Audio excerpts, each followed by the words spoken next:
भिद्यते हृदयग्रन्थिः छिद्यन्ते सर्वसंशयाः क्षीयन्ते चास्य कर्माणि तस्मिन् दृष्टे परावरे. இந்த சம்சாரத்தில் வாழக்கூடிய நாம் எத்தனையோ பிறவிகளாக பல பாபங்களை சேர்த்து வைத்திருக்கிறோம்.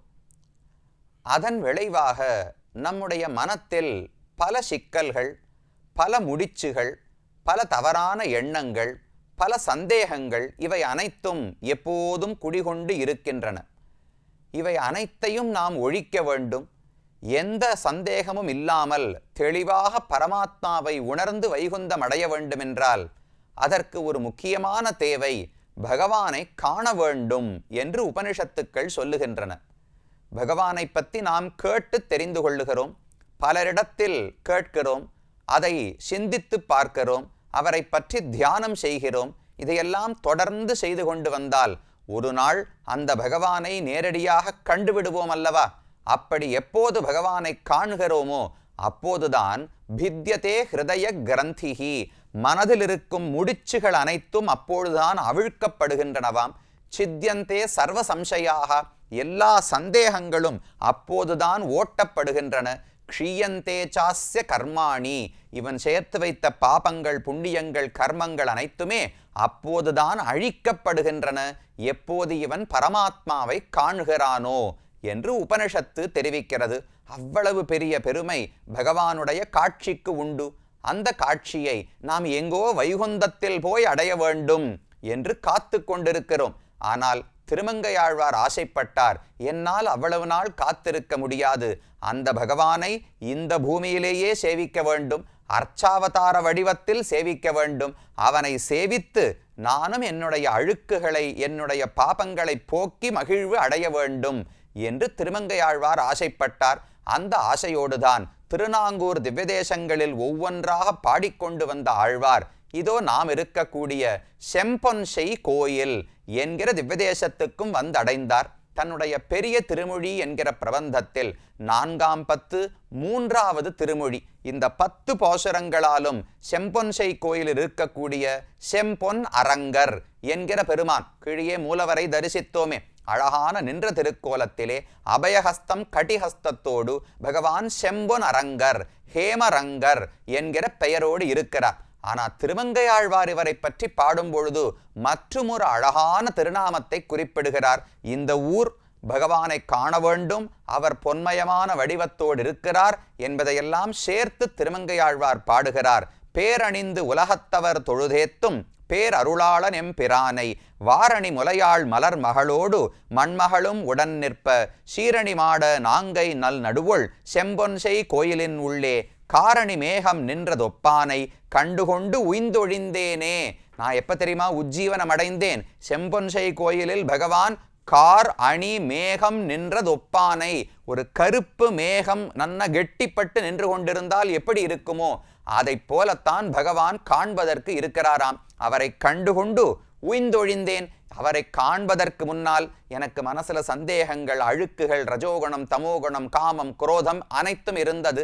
அவரை எப்போது கண்டேனோ அப்போதே அழுக்குகளெல்லாம் நீங்க பெற்று உய்ந்தொழிந்தேன் என்று திருமங்கையாழ்வார் இந்த பெருமான் பார்த்ததை, அவனை தரிசித்ததை பற்றி பாடுகிறார். இந்த பெருமான் எப்படிப்பட்டவர்? பேரணிந்து உலகத்தவர் தொழுதேத்தும், உலகத்தில் இருக்கும் அனைவரும் இந்த பெருமானுடைய நாமங்கள், பெயர்களை சொல்லி சொல்லி துதிக்கிறார்களாம். பேரருளாளன் எம்பெருமானை, ஆழ்வார் சாற்றக்கூடிய திருநாமம் செம்பொனரங்கர் என்பதல்ல, பேரருளாளன். அருள்னு சொன்னா அனுக்கிரகம், கருணை.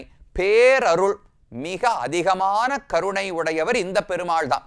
அப்ப சுமாரான கருணை யாருக்குன்னு கேட்டால் வைகுந்தத்தில் இருக்கிற பெருமாளுக்கு சுமார் கருணை. ஏன்னா அங்கிருந்து இங்கு வரவில்லையா, அங்கேயே அமர்ந்து கொண்டுதானே கருணைப்படுகிறார். ஆனா செம்பொனரங்கர் அங்கிருந்து இறங்கி இந்த ஊருக்கு வந்தபடியாலே பேரருளாளன். காஞ்சிபுரம் தேவப்பெருமாளுக்கும் பேரருளாளன்னு பெயர் உண்டு. அதே பெயராலே இந்த ஊர் பெருமானையும் மங்களாசாசனம் செய்கிறார். அப்ப மூலவருக்கு செம்பொனரங்கர், ஹேமரங்கர், பேரருளாளன் என்று 3 திருநாமங்கள் காணப்படுகின்றன. மிக அழகான திருமேனியோடு மூலவரை சேவித்துக் கொண்டோம். அடுத்தது உற்சவமூர்த்தியை சேவித்தோம் என்றால் அவரும் பார்த்தாலே பொன்மயமானவர் என்றே சொல்லிவிடலாம். அப்படி அழகான ஒளியோடு கூட ரொம்ப சௌமியமான திருமேனி, 4 தோள்களோடு சங்கம் சக்கரம் அபயஹஸ்தம் கதாஹஸ்தம் என்கிற 4 திருக்கைகளோடு பகவான் சேவை சாதிக்கிறார். இவரும் தங்கம் தான் சாமி. மூலவரும் தங்கம், உற்சவரும் தங்கம். என்ன வேறுபாடுன்னு சொன்னால், நாம உலகத்துல சொல்றோம் இல்லையோ 24 கேரட் கோல்டு, 22 கேரட் 2 இருக்கும் இல்லையோ, 24 கேரட் தங்கத்தை வச்சுட்டா எந்த ஆபரணத்தையும் பண்ண முடியாது. அதை போலத்தான் மூலவர். அவர் அங்கேயே தான் இருப்பார். நாம போய் அவரை சேவிச்சுக்கலாம், ஆனந்தப்படலாமே தவிர அவர் என்ன புறப்பாடு கண்டுருவாரா, அவர் என்ன அலங்காரம் செய்து கொள்வாரா, ஒன்று திருக்கோலங்கள் எல்லாம் மூலவருக்கு கிடையாது. அப்ப உற்சவர் தான் 22 கேரட் கோல்டு போல. அதைத்தானே எடுத்து மோதிரம் பண்ணலாம், கடுக்கன் பண்ணலாம், ஹாரம் பண்ணலாம், என்ன வேணுமோ பண்ணிக்கலாமோ இல்லையோ. அப்ப மூலவர் உள்ளேயே இருப்பார். உற்சவர் தான் நமக்காக வெளியே புறப்பட்டு வந்து இத்தனை உற்சவங்கள், திருவிழாக்கள், கோலாகலம் அனைத்தையும் கண்டருளி பக்தர்கள் எப்படியெல்லாம் ஆசைப்படுகிறார்களோ அப்படியெல்லாம் காட்சி கொடுத்து மகிழ்விக்கிறாரே. அப்ப மூலவரும் தங்கம் கட்டிப்பொன், உற்சவரும் தங்கம் பணிப்பொன். 24 கேரட்டுக்கு கட்டிப்பொன் என்று பெயர் சொல்லுவார்கள். அதை வேற ஒன்றும் பணிக்க ஆகாது, காரியம் பண்ண முடியாது. பணிப்பொன் என்றால் 22 கேரட். அதை வச்சுட்டு தானே நாம் உஜ்ஜீவனம் அடைவதற்கு பல வழிகளையும் செய்து கொள்ளுகிறோம். அப்படி இருவருமே தங்கமயமாக இருக்கிறார்கள். இந்த ஊரிலே தாயார் இருக்கிறாளே, தாயார் சன்னதிக்கு போனோம் என்றால் அல்லிமாமலர் நாச்சியார் என்று தாயாருக்கு திருநாமம். அழகான தாமரையிலே பூத்து அதிலே பிறந்தவளானபடியாலே அல்லிமாமலர் தாயார், அல்லிமாமலர் நாச்சியார் என்று பிராட்டிக்கு பெயர் சூட்டப்பட்டுள்ளது. அப்ப பகவான் செம்பொன் அரங்கர், அவர் தங்கத்தை போல இருக்கார். இவளோ அல்லிமாமலர் நாச்சியார், தாமரையைப் போல் இருக்கிறாள். தங்கத்துக்கும் தாமரைக்கு என்ன வேறுபாடுனால், தங்கம் உயர்ந்தது, அதை நல்லா பெட்டியில பூட்டி பூட்டி வீட்டில் வச்சு கௌரவமா வச்சுக்கலாமே தவிர தங்கத்தை என்ன நக்கி பார்த்து சுவைப்பட முடியுமா? தங்கத்தை தலையில வச்சுட்டு ஆனந்தப்பட முடியுமா? ஒன்றும் பண்ண முடியாது. ஆனா பிராட்டி மலர் போன்றவள் என்று சொன்னால் மலரைத்தானே முகர்ந்து பார்த்து சூடிக்கொண்டு ஆனந்தப்பட முடியும். அப்ப பெருமான் நமக்கு ஆனந்தத்தை கொடுக்கிறார் என்பதை விட பிராட்டி தான் உண்மையில் நமக்கு ஆனந்தம் கொடுப்பாளாம். நம்மாழ்வாருடைய ஒரு பாசுரம், அல்லி மலர்மகள் போகமயக்குக்கள் ஆகியும் நிற்கும் அம்மான். அல்லி மலர்மகள்னு இதே பெயர். இந்த ஊர் தாயாருக்கு என்ன பெயரோ அதே பெயரால நம்மாழ்வார் குறிப்பிடுகிறார். அவரோடு சேர்ந்து இருக்கக்கூடிய போக அனுபவம், கணவனும் மனைவியுமாக இருவரும் சேர்ந்து இருக்கக்கூடிய ஆனந்தத்தில் பகவானே மயங்கி போய்விடுவாராம். பிராட்டியினுடைய போக்கியத்தை, பிராட்டியினுடைய இனிமை எவ்வளவு என்றால் அவளை நினைத்தாலே பகவான் மயங்கி போய்விடுகிறார். அப்ப தானே எல்லையற்ற ஆனந்தம் உடையவர். இப்ப பிராட்டியோடு சேர்ந்தபடியால 2 மடங்கு ஆனந்தம் பகவானுக்கு இருக்கிறது.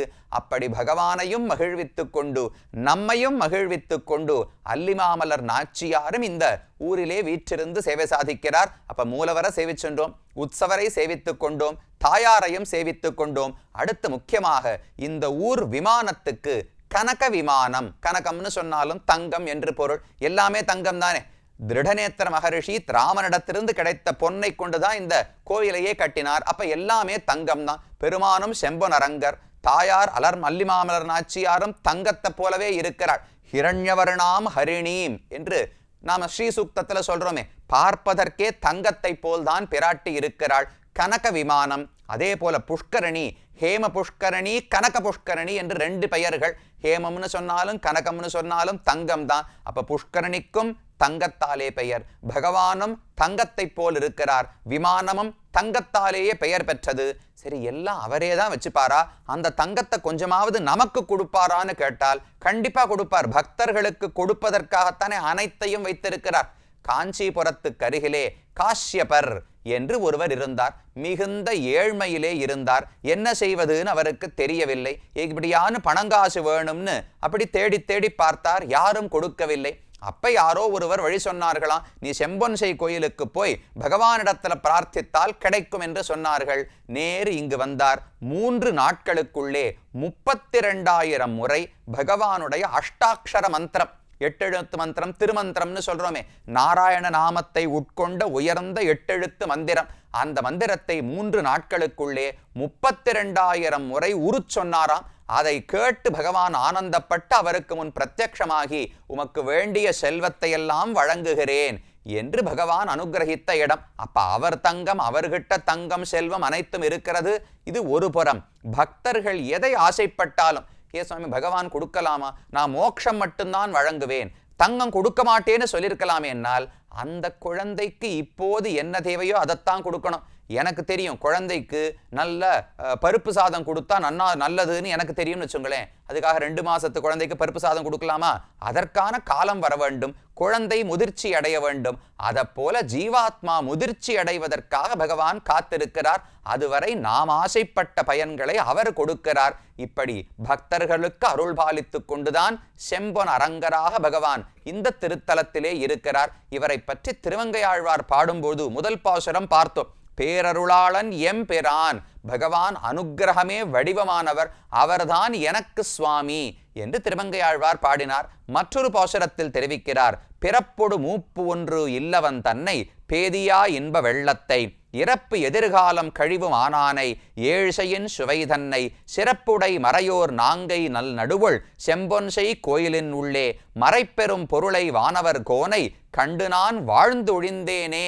இப்பதான் வாழ்கிறேன் ஆழ்வார் தெரிவிக்கிறார். அந்த பாசுரத்துல கண்டுகொண்டு உயிர்ந்தொழிந்தேன், உஜ்ஜீவனம் அடைந்தேன்னு பாடினாரா? இப்ப பாடுறார், நான் இந்த உலகத்துல வாழ்ந்ததே இந்த பெருமாளை சேவிச்சதுக்கு அப்புறம்தான். அப்ப இதுக்கு முன்னாடி நல்லா மூச்சு விட்டுண்டு உயிரோடு தானே இருந்தீர்னால் அதெல்லாம் வாழ்ந்ததாவே கணக்கு கிடையாது. வீணாக கழித்து கொண்டிருந்தேன் பொழுதை, இப்பதான் வாழ்ந்து ஒழிந்தேன், பெருமானை கண்டுவிட்டேன். பிறப்பொடு மூப்பு ஒன்று இல்லவன் தன்னை, அவருக்கு ஜென்மம் கிடையாது, மரணம் கிடையாது, மூப்பு கிடையாது, வியாதி கிடையாது, இந்த எந்த குற்றங்களும் கிடையாது. பேதியா இன்ப வெள்ளத்தை, அளவே இல்லாத இன்ப வெள்ளமாக பகவான் காட்சி அளிக்கிறார். இருப்பு இறப்பு எதிர்காலம் கழிவுமானானை, வருங்காலம் நிகழ்காலம் கடந்த காலம் முக்காலத்து பொருள்களாகவும் அவர்தான் இருக்கிறார். வேதத்தால் உணரப்படும் உண்மை பொருள் பரம்பொருளாகவும் அவர்தான் இருக்கிறார். அப்படிப்பட்ட வானவர் கோனை, நித்தியசூரிகளுக்கெல்லாம் தலைவனான பகவானை செம்பொன்சை கோயிலினுள்ளே கண்டு நான் வாழ்ந்தொழிந்தேன், இந்த கோயிலுக்குள்ளே தான் அப்பேற்பட்ட பெருமானை கண்டேன் என்று திருமங்கையாழ்வார் பாடுகிறார். இந்த 10 பாசுரங்களின் கடைசியில் பலஸ்ருதி சொல்ல வேண்டுமே. இந்த 10 பாசுரங்களை யாரெல்லாம் பாடுகிறார்களோ, இந்த பெருமானை சேவித்து அவரிடத்தில் பக்தியோடு இருக்கிறார்களோ, அவர்களுக்கு என்ன பயன் கிடைக்கும் என்றால், ஊனமில் பாடல் 9 ஒன்றும் ஒழிவின்றி கற்று வல்லார்கள் மானவன் கொடைக்கீழ் வையகம் ஆண்டு வானவராகுவர் மகிழ்ந்தே. இந்த ஊர்ல பெரிய ராஜாவை போல வெண்கொற்றை கொடைக்கு கீழே இருந்து கொண்டு இந்த உலகம் அனைத்தையும் அரசனாக இருந்து ஆழ்வார்களாம். ஆண்டு முடித்த பிறகு வானவராவர்கள் நித்தியசூரிகளைப் போல வைகுந்தத்தில் என்றும் பகவானுக்கு கைங்கரியம் செய்து கொண்டு இருப்பார்கள். அப்ப இந்த உலகத்திலும் இன்பம் அடையலாம், வைகுந்தத்தையும் சேர்ந்தடையலாம். அப்பேற்பட்ட பெருமை செம்பொனரங்கருக்கு உண்டு. இந்த பெருமானை அந்த ரிஷி கஷ்யபர் என்பவர் நாராயண மந்திரத்தை சொல்லி தொழுதார்னு சொல்றோம் இல்லையோ, 8 எழுத்து மந்திரத்துக்கே இந்த பெருமை உண்டு. குலந்தரும் செல்வம் தந்திடும் அடியார் படுதுயராயனவெல்லாம் நிலந்தரம் செய்யும் என்று திருமங்கையாழ்வார் கூறுகிறார். என்ன பயனை ஆசைப்பட்டாலும் கொடுக்கும், இறுதியில் வைகுந்தத்தையே பெற்றுக் கொடுக்கும். அப்பேற்பட்ட பெருமை இந்த கோயிலுக்கு உண்டு. பிள்ளைப்பெருமாள் ஐயங்கார் இந்த ஊரை பற்றி பாடும் பொழுது, ஊர்வேன் மடலை ஒழிவேன் மடநாணம் சேர்வேன் கரிய திருமாலை பாரறிய அம்பொன்சை கோயில் அரங்கம் நன்னி நாங்கூர் செம்பொன்சை கோயிலினில் சென்று.